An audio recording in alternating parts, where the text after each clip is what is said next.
Pablo Escobar fue uno de los hombres más temidos y odiados de Latinoamérica, y aunque ya se cumplieron 25 años de su muerte, su figura sigue vigente a través de series, telenovelas y libros que una y otra vez repasan su vida.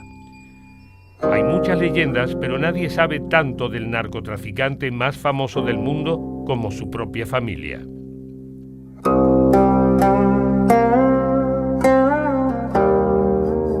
¿Quién es Sebastián Marroquín? Pues yo creo que es alguien que eligió el camino de la paz, que a través de un cambio de identidad pudo reinventarse como persona y que tiene una historia familiar que lo mantiene atado a la figura de Pablo Escobar, a su padre, pero que sin embargo se las ha arreglado para hacerse su propio camino a pesar de esa sombra, ¿no? ¿Por qué decides cambiar tu identidad cuando llegas a la Argentina y cómo llegas a Argentina? Mira, en realidad nosotros cambiamos la identidad en Colombia legalmente por un motivo exclusivo, tenía que ver con la posibilidad de escapar de un fantasma, de una guerra muy fuerte que habíamos heredado de mi padre y no teníamos opción de salir del país, no teníamos manera de escapar. Habíamos recurrido a Naciones Unidas, a la Cruz Roja Internacional y nadie nos quería ayudar en ese momento. Iba a las aerolíneas a comprar pasajes y me decían, a usted no le vendo pasajes, entonces desde ese momento sentimos que la única manera de poder escapar de esa realidad era cambiando nuestros nombres y lo hicimos legalmente porque sabíamos que quizá más adelante podría ser cuestionada esa identidad y gracias a la ayuda de ese momento del gobierno y de la fiscalía pudimos hacerlo con cierto sigilo y secrecía para que nadie se enterase de nuestras nuevas identidades y fue así que logramos huir del país rumbo a Mozambique. ¿Y de ahí se les ocurre venir aquí a Argentina? Porque habíamos, de paso hacia el África, habíamos hecho una escala de 24 horas aquí en Argentina. Y eso hace que te den un permiso de 3 meses como cualquier turista. Y para nosotros 3 meses en ese momento pues era una eternidad. Cuando hacía 5 años que los Marroquín vivían en Argentina, los medios locales descubrieron su verdadera identidad. A partir de allí, a Sebastián y su familia ya no les fue posible mantenerse en el anonimato.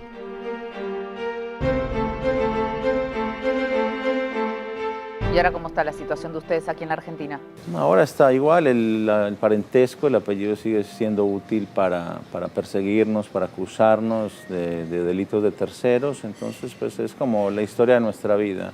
Indefinidamente, yo estoy yendo a la cárcel desde los 7 años por apellido. Para nosotros pues no nos sorprende lo que pasa acá, porque tristemente vale más el prejuicio que las evidencias. ¿Quién fue Pablo Escobar? Bueno, Pablo Escobar, además de mi padre, yo siento que fue un hombre que nos mostró a los seres humanos los extremos a los que podemos llegar en términos del amor y en términos de la violencia. Creo que mi papá en esas 2 áreas de su vida se fue, digamos, al máximo, entre la violencia y el amor hacia sus seres queridos y la violencia al exterior, ¿no? Hacia todos los que están afuera, hacia aquellos que se le atravesaban en su camino, sean políticos, policías, enemigos, narcotraficantes, de todas las clases. Siento que mi padre fue quizá uno de los delincuentes más conocidos del siglo pasado, o que por lo menos mayor atención mediática se le ha dedicado, sin duda. ¿Y qué es lo bueno de él que tú recuerdas? Lo bueno de él creo que es el habernos mostrado el camino que no tenemos que recorrer y también hay muchos valores que mi padre, a pesar de esa vida que eligió recorrer y de ese camino de violencia y de una total ausencia de valores humanos, pues hay una gran paradoja en todo esto y es que él me educa a mí sintiendo su deber y su responsabilidad como papá y me inculca valores que él no practica en su cotidianidad, ¿no? Entonces, yo siempre he dicho, puedo tener un montón de críticas hacia Pablo Escobar, la persona, el bandido y aquella que estaba por fuera del hogar, pero otras críticas son bastante menores en términos de cómo fue su crianza conmigo, cómo me llevó adelante, un tipo muy cariñoso conmigo. Me dio exclusivamente amor, con lo cual a mí se me ha hecho difícil juzgarlo desde ese lugar, pero ese amor tampoco me ha enceguecido frente a esa gran cantidad de violencia. Entre los numerosos crímenes de El Patrón, como los llamaban sus seguidores, figuran asesinatos, atentados y, por supuesto, la red más famosa de narcotráfico de la historia. Escobar se abastecía de materia prima en Bolivia y Perú, elaboraba la cocaína en Colombia y luego la vendía a Estados Unidos. ¿Cómo te fuiste dando cuenta de lo que hacía tu papá? Bueno, es que mi padre fue un tipo muy frontal. Cuando yo tenía 7 años me llamó, me sentó y me dijo, soy un bandido y a eso es a lo que me dedico. La realidad es que mi papá en ese momento estaba ya dirigiendo quizá una de las organizaciones criminales más grandes y poderosas del siglo pasado, en términos militares y económicos.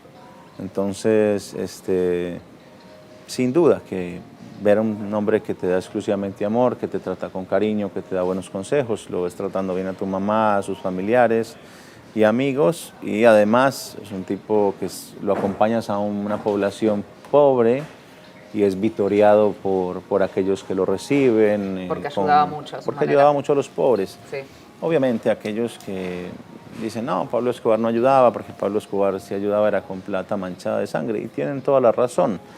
El dinero de mi padre estaba absolutamente sucio. Todo eso lo cuentas en tus libros. Lo además. cuento en mis libros, pero además he ido a visitar a estas personas que recibieron esas ayudas, a ver pues cómo están hoy, ¿no? Y cuál fue el efecto en la sociedad de esas ayudas que mi padre dio en todos estos barrios marginales. Y la verdad es que te encuentras con casos también que traen mucha esperanza, porque ninguna de estas familias se dedicó al narcotráfico. Muchos de estos hijos pudieron estudiar porque sus papás pues, tenían una casa, podían conseguir un trabajo, podían dejarlos al cuidado de alguien. Entonces te encuentras historias muy diversas. Otros también ingresaron en la violencia y ya no están muertos.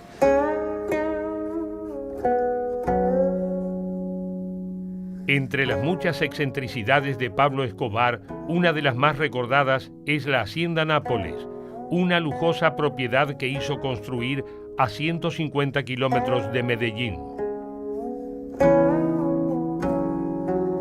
¿Qué recuerdas de la famosa hacienda, por ejemplo? Bueno, la hacienda es un símbolo de ostentación, de lujos. Teníamos 3.000 hectáreas a nuestra disposición. Un zoológico. Zoológico con unas 1.200 especies importadas, 27 lagos artificiales, como 100.000 árboles frutales, 100 vehículos recreativos, helicópteros, aeropuerto. Bueno, la verdad parecías que tenías tu propio Disney, digamos, a tus pies, hasta un parque jurásico. De hecho, antes de que Spielberg lo soñara, mi padre mandó construir y diseñar figuras y dinosaurios de la época en cemento, pero con artistas, y eran hechos a escala real.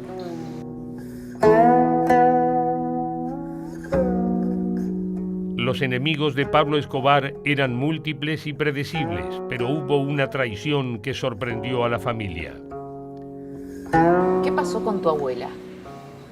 Bueno, ¿Por qué traiciona a tu papá? Mi abuela paterna, Hermilda, yo me percato de esta triste realidad en 2 circunstancias. Primero, cuando mi padre vivía, ella va y nos visita, era una logística muy difícil hacer que la mamá del hombre más buscado del mundo vaya y lo vea físicamente, porque claro, la mamá es una de las personas quizá pues, más vigilada, ¿no?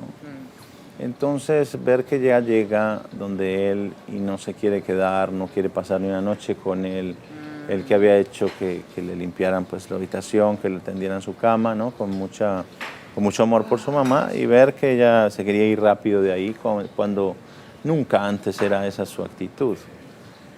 Ahí empecé a sospechar, pero después mis sospechas se confirman cuando, muerto mi padre, nosotros somos convocados a una reunión donde el cartel de Cali.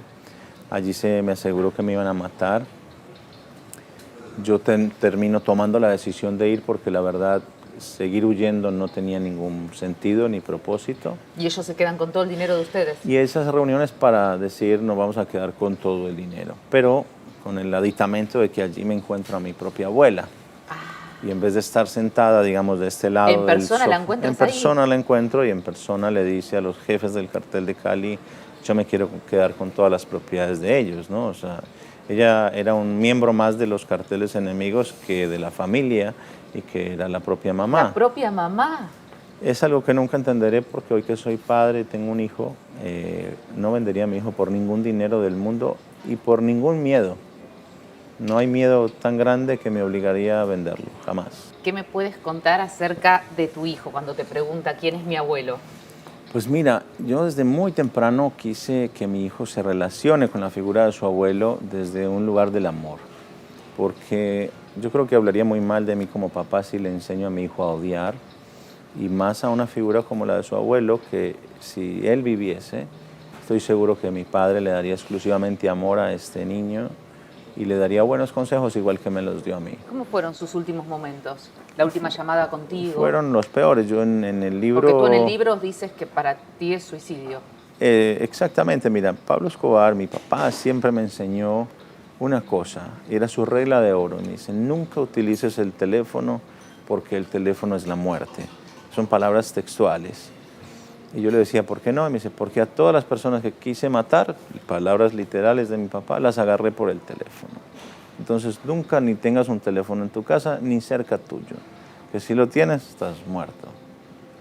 Durante 10 años mi padre aplica sistemáticamente esa regla de oro, por eso nunca lo pueden agarrar, porque no tenía nunca un teléfono al lado.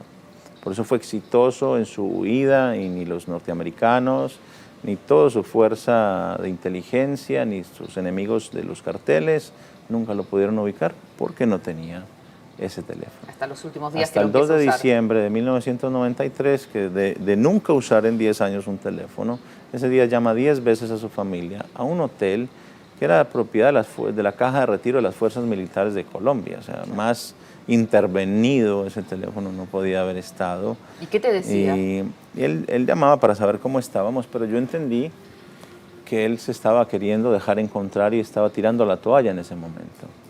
¿Te diste cuenta en ese momento? Claro, además pues hay evidencias irrefutables de que sí me di cuenta porque en reiteradas oportunidades yo le cuelgo a él el teléfono y le digo no me llame más, estamos bien, y le cuelgo para protegerlo a él. Y te vuelve a llamar. Y vuelve y llama, ya no pide por mí, ya pide por mi mamá porque sabe que mi mamá no le va a colgar. Y él necesita permanecer más de 1 minuto en el teléfono para poder ser rastreado. Entonces, en definitiva, mi padre, nosotros estábamos en una condición de rehenes del Estado colombiano. A los medios de comunicación sí se les decía, no, los estamos protegiendo, los estamos cuidando, pobrecitos, para que no les pase nada. A la par que estaban desapareciendo personas de nuestro entorno, torturando y desmembrando gente, pero a los medios se les decía que nosotros estábamos pues, bajo un régimen de protección, la verdad que ni un rasguño nos fuese a pasar. Pero la realidad tras bambalinas es que a mi padre le queda muy claro que su familia entera va a aparecer muerta si él no aparece muerto. Y en uno de sus actos más grandes de amor hacia su familia, pues decide quitarse la vida. ¿Qué fue lo último que te dijo en el último llamado? Ahorita lo llamo, fue lo últimas literales palabras. Ahorita lo llamo y me quedé esperando ese llamado. Obviamente a los 10 minutos suena el teléfono y es una periodista diciéndome, tu papá está muerto. ¿Qué tienes para decir? No, nosotros no queremos hablar ahora. Le dije como 7 veces, le dije a la señorita que yo no quería hablar, pero ella persistente hasta que logró sacar lo que quería escuchar, que eran unos dichos muy violentos míos, una venganza, que yo los iba a matar a todos, y 10 minutos después me arrepiento de esos dichos, llamo a los medios a pedir excusas por esas palabras que no eran propias de mí, pero que el dolor y la situación en la que había vivido me las habían sacado, digamos, a fuerza. Y hace 25 años de ese episodio, hace 25 años que vengo cumpliendo la segunda promesa, no la de la venganza, que es la primera, es la de la paz, que es la segunda. Una de las misiones de Sebastián para alejarse del fantasma de su padre ha sido reunirse con las víctimas de Pablo Escobar.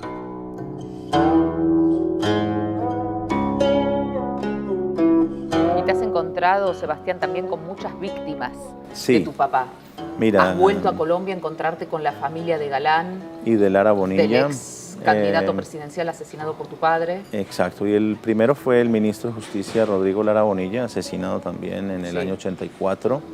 De hecho, digamos que eso fue un parteaguas, ¿no? Ese episodio del año 84 es en que desembocó una pelea personal y política entre dos jerarcas de la política, el señor Lara Bonilla, que era un tipo muy reconocido por sus valores y demás, y porque era un tipo muy aguerrido, muy frontal y no se guardaba nada.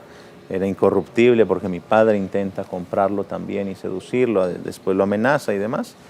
Y esta pelea se vuelve de un tinte muy personal y mi padre toma la peor decisión de todas, que es pues, resolver esto a los tiros, mandando a asesinar al ministro.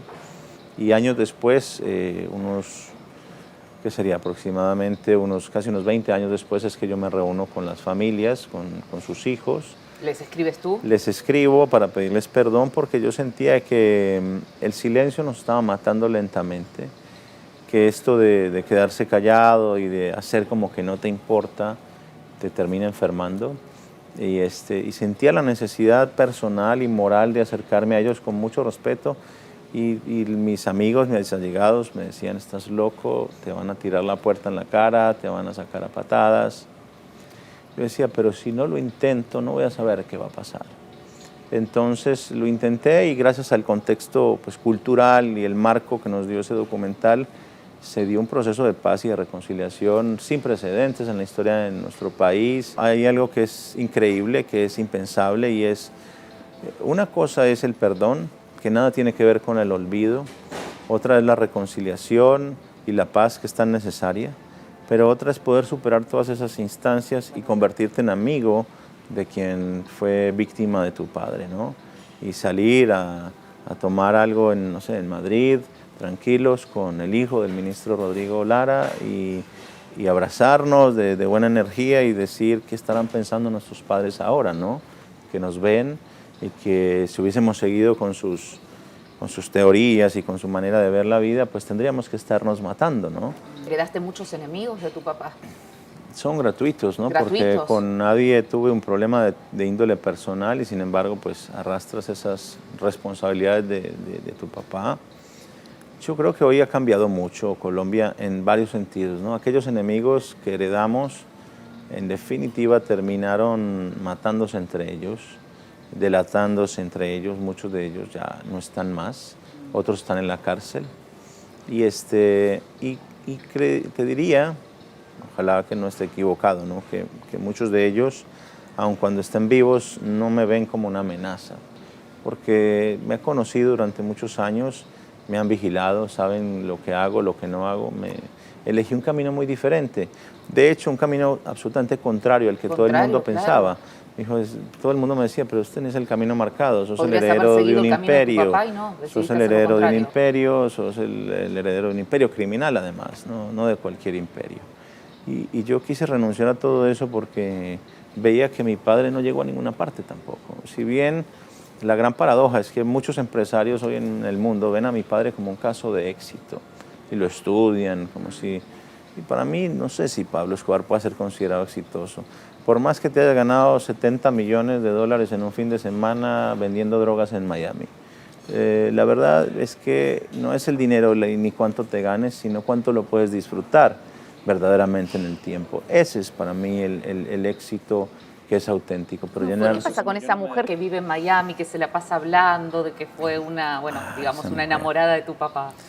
Sí, bueno, ella ha construido una historieta en torno a quién fue ella para mi padre, que dista mucho como que fue su gran amor. Dista muchísimo, la verdad. Yo he investigado mucho a mi padre y he hablado con sus mejores amigos y en mi último libro hablé con sus peores enemigos. Y esta señora, pues más que ser la gran novia y el gran amor de mi padre, era la novia de todos los carteles de la droga en ese momento. O sea, iba paseando de cartel en cartel, pero no era una persona tan seria como se la pretende pintar, ¿no? Claro. Y entiendo que tienes derecho a contar sus historias, pero bueno, a veces el tinte personal que le ha querido agregar y ha agarrado, no sé, un odio hacia la figura de mi madre y de mi persona que desconozco de dónde sale porque nunca la vimos, nunca la tratamos. Además de existir distintas versiones sobre los romances extramatrimoniales de Pablo Escobar, también las hay sobre sus relaciones con el poder. ¿Tu papá tenía amigos en la DEA? Bueno, en mi último libro, en el libro que se llama Pablo Escobar Infraganti, lo que mi padre nunca me contó, allí hice una investigación y y revelo una ruta que mi padre tenía de narcotráfico entre el Aeropuerto Internacional de Medellín y el de Miami, donde se enviaban 800 kilos de cocaína por semana durante 3 años de manera ininterrumpida, utilizando aerolíneas comerciales y mulas, pero no aquellas que se tragaban, como se dice vulgarmente las mulas, no aquellas que tragaban la droga la ingerían para transportarla, sino que estaba tan corrupto el sistema, pero tan putrefacto, que todas las personas involucradas en la cadena de control, desde Medellín hasta Estados Unidos, hasta el último eslabón, estaban comprados. Entonces, aquellos que viajaban no necesitaban ni llevar ni pasaporte, ni documentos, ni ninguna visa, ni nada, pues porque estaba todo tan corrupto, que era subirse al avión con la droga casi a la vista, o sea, era... No, olvídate que no había ni dobles fondos, ni alguien no se preocupaban ni por esconderla. Había cómplices del otro lado. Si estaba todo comprado. Era como tener una autopista que comunicaba a los dos países, imagínate. Yo hice las cuentas, no me acuerdo ahora exactamente los números, pero 800 kilos por semana por 3 años es un montón de cocaína. ¿Y cuánto cobraban los oficiales corruptos de la DEA por dejar ingresar esta droga? Entre $3.500 por cada kilo. Eso suma más o menos unos 440 millones de dólares en corrupción, sin contar la parte de mi padre, que se lleva como unos 800 millones, y sin contar la parte de los carteles fantasma, que son los carteles norteamericanos, porque parece que solo existe el fenómeno de los carteles del muro para abajo, ¿no? Es decir, de México sabemos quiénes son todos los jefes de los carteles, de Colombia, de Panamá, de todos los países latinoamericanos, sabemos nombres y apellidos de todos los jefes. Pero en Estados Unidos es como que ahí nunca sabemos, ¿no? ¿Quién maneja Miami? ¿Quién maneja Los Ángeles, Nueva York, Chicago? No, parece que se reparte, no sé, por una tubería, por el correo. Y la verdad es que es un juego macabro en el que estamos de rehenes. Bueno, ahora va a haber un muro, parece. Es un juego macabro en el que estamos de rehenes los latinoamericanos. Es un juego prohibicionista. Primero aclárate, yo no soy antinorteamericano, tengo un montón de amigos en Norteamérica y debo mucho también a ese país, a esa cultura. La verdad no tengo nada, ninguna animadversión, simplemente digo... Aquí estamos para analizar un contexto social, político, de corrupción también, y que siempre se habla de la corrupción latinoamericana, pero nunca se habla de la corrupción al interior de los Estados Unidos, que es la que más patrocina la violencia y la corrupción de los países latinoamericanos, ¿no? Entonces creo que hay otras maneras de acercarnos a esta problemática y de enfrentarla sin armas. Yo creo que ya el mundo debería de darse la oportunidad. Por eso qué bueno lo que haces con tus conferencias, con tus libros. Hay que declararle la paz a las drogas. Este cuento de declarar la guerra a las drogas, hace 100 años estamos en él y cada vez estamos peor. Y el ejemplo es Colombia, tristemente, y es mi país y no me gusta demeritar el esfuerzo y la gran cantidad de personas que han fallecido por este asunto en el que nos tienen metidos. Pero mira que hoy Colombia, en la época de oro de mi padre, tenía entre 70 y 80 mil hectáreas de coca sembradas. Y esa era la época de oro. Hoy hay 220.000 hectáreas sembradas. Pero al mundo se le sigue vendiendo y lo que es increíble, muchos piensan que Colombia es un ejemplo de éxito en el tema de la lucha contra el narcotráfico. No sé. A mí que me expliquen, ¿no? Pues si vamos bien en el tema del narcotráfico, ¿por qué tenemos 4 veces más cultivos que nunca antes en nuestra historia? Evidentemente hay algo que está fallando. ¿Estás a favor de la legalización? Estoy a favor de regularizar. Legalización, ya la estamos viviendo la legalización. ¿Por qué te digo esto? Porque hoy la droga te llega a domicilio. Hoy ya no te tienes que meter a ningún barrio extraño o difícil para ir a conseguir la droga. Hoy la pides por internet o por WhatsApp y te llega a la puerta de tu casa. Entonces, y si haces lo mismo con una pizza, es muy probable que las drogas te lleguen primero que la pizza. Lo que quiere decir que están legalizadas, es decir, el acceso a ellas es tan fácil que no hay ninguna campaña prohibicionista que haya tenido éxito como para impedir que las drogas lleguen a tu domicilio. Con lo cual, acá el problema es qué drogas te están llegando y con qué calidad. La cocaína hoy tiene vidrio molido. ¿Por qué? Porque le ponen vidrio molido a los narcos, porque les interesa aumentar el volumen de la droga que tienen. Si reciben 1 kilo de 98% alta pureza, lo quieren convertir en 8 kilos. Eso es lo que pasa en Estados Unidos. El latino vende 1 de alta pureza, pero el cartel norteamericano que existe, aunque no lo sepamos, existe, ese kilo lo convierte en 8. ¿Y cuánto veneno crees que le agrega? ¿O tú crees que están preocupados por la salud de quien lo va a consumir? Si a mayor deterioro de la salud del consumidor vas a tener un mejor cliente. Entonces estamos en un juego, en un círculo vicioso del cual no podemos salir como sociedad, y por eso pues en algún punto siento que voy siempre como en desventaja. Yo le hablo a miles de chicos en el mundo. Estuviste en Alemania hablando hace poco también. Al tiempo le habla Netflix a millones.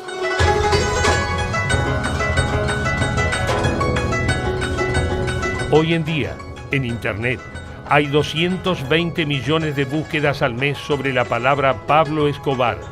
Sebastián cree que esto se debe al apogeo de las series que muestran una versión glamorosa e irreal de la vida de su padre.